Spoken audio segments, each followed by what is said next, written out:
Elle est indispensable à la vie quand elle est potable. L'eau est source de vie. C'est d'ailleurs la raison qui pousse les populations à parcourir au quotidien des kilomètres à la recherche de ce liquide précieux.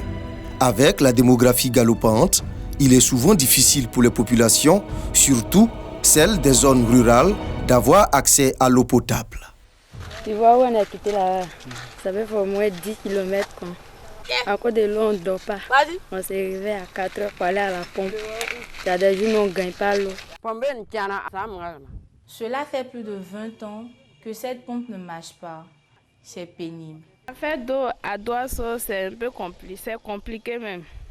Surtout le temps de sécheresse.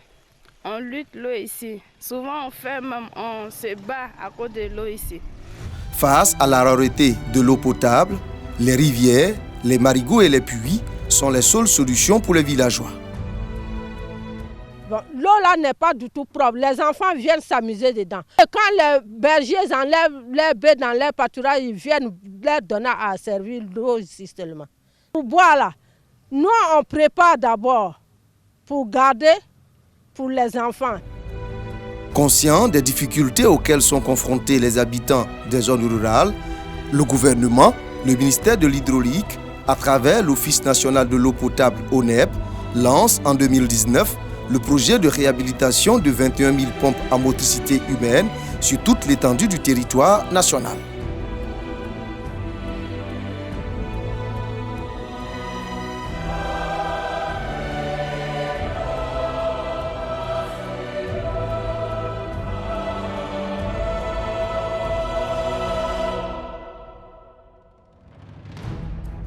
Résultat, plusieurs familles sont soulagées. L'eau a toujours apporté le bien-être aux populations. Ce n'est pas seulement pour la boisson, mais en réalité, c'est parce que l'eau est même source de vie. Vraiment, c'est des choses, c'est des mots qui nous manquent pour remercier en tout cas l'opération de l'heure. La perte de l'eau nous fatiguait. L'eau des marigots, on nous a dit de ne pas boire, mais on était obligé d'utiliser. Actuellement, on a gagné les pompes, on est content. Je remercie le gouvernement, je remercie le président de la République pour l'effort qu'il vient de fournir pour la population. Les défis sont nombreux parce qu'il est question d'offrir de l'eau potable à tous. Le conseil d'administration et la direction générale de l'Office national de l'eau potable ONEP multiplient en mars et avril 2019 les actions à travers les ateliers et séminaires pour élaborer les plans stratégiques à court, moyen et long terme. Le chef de l'État a été très clair.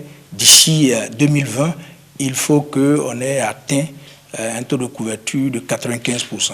Et pour le faire, il faut bien planifier tout ce que nous aurons à faire comme activité. L'ONEP assure la maîtrise d'ouvrage délégué de tous les projets hydrauliques en Côte d'Ivoire.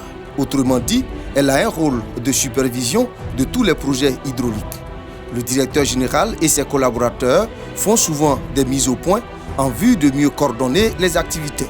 Si nous prenons par exemple le cas d'Abidjan, aujourd'hui la production au niveau de la ville d'Abidjan est une production suffisante. Le défi se trouve aujourd'hui dans la distribution des réseaux qui seront à mettre à niveau.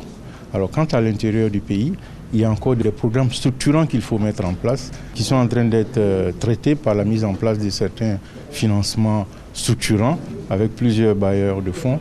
En juillet 2019, l'ONEP a réceptionné, après plusieurs mois d'essais, pour le compte du ministère de l'Hydraulique, donc du gouvernement, 36 ouvrages d'adduction ou de renforcement de production en eau potable au bénéfice des populations en zone semi-urbaine.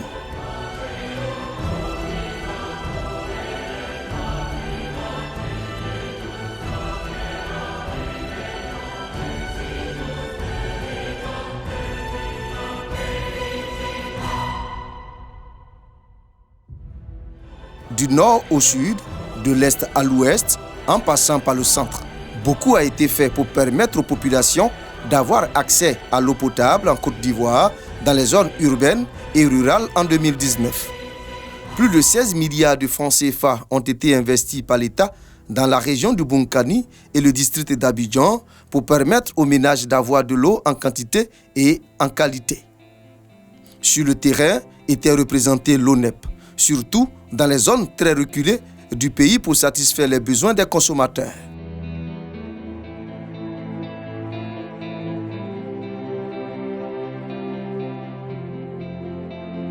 Fait marquant également en 2019 la sensibilisation des ménages et des usagers sur les risques liés au non-respect des périmètres définis autour des champs captants et le gaspillage d'eau qui influe sur le budget de l'État. Avant 2010, la facture d'eau de l'État était de 10 milliards par an. Bon, bien sûr, l'État a pris le taureau par les cornes en mettant en place un service de dépenses d'eau de l'État qui, dans les actions que ce service continue de mener, a pu faire des économies substantielles qui nous ont permis de payer 8 milliards au lieu de 10 milliards par an. Lorsque vous gaspillez la ressource, ça veut dire que vous raréfiez la recherche de cette ressource-là. Et plus les investissements seront lourds pour chercher de l'eau, plus le coût unitaire va être élevé. C'est une évidence. Donc ne gaspillons pas l'eau parce qu'elle peut servir toujours aux populations futures. L'ONEP pense à la prochaine génération parce que la situation de l'eau en Côte d'Ivoire s'est améliorée grâce à ces actions, celles du ministère de l'Hydraulique et du gouvernement. Ainsi, le taux d'accès à l'eau potable a atteint 82% en 2019 contre 60% en 2015 et le gouvernement a l'ambition d'atteindre un taux de 95% d'ici à fin décembre 2020. L'Office national de l'eau potable, ONEP, y travaille et reste optimiste. L'ONEP, l'accès de tous à l'eau potable.